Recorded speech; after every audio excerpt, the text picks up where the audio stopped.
New data is now available regarding the transmission of the SARS-CoV-2 Omicron variant. With regard to transmission, there are two major concerns.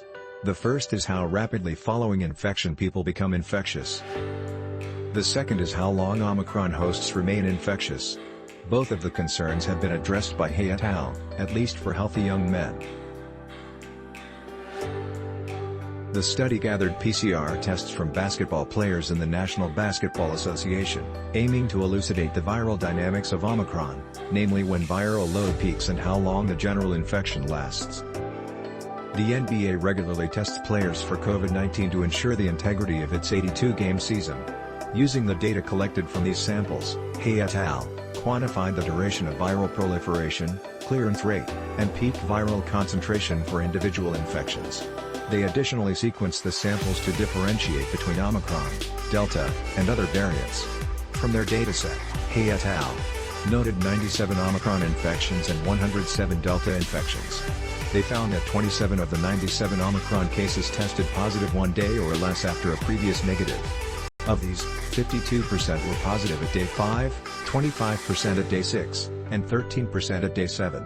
For the 70 of 97 testing positive 2 or more days after a previous negative, 1% were positive at day 5, 3% at day 6, and 2% at day 7.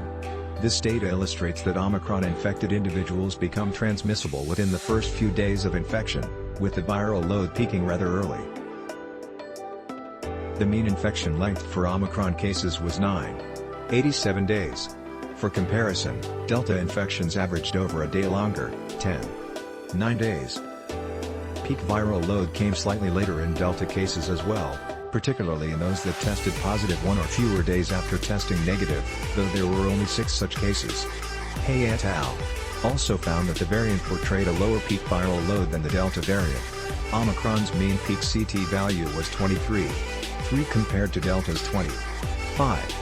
Emphasizing that the lower the CT value, the higher the peak viral load. In other words, Delta infections elicit more virus particles in a host than Omicron infections, but only moderately.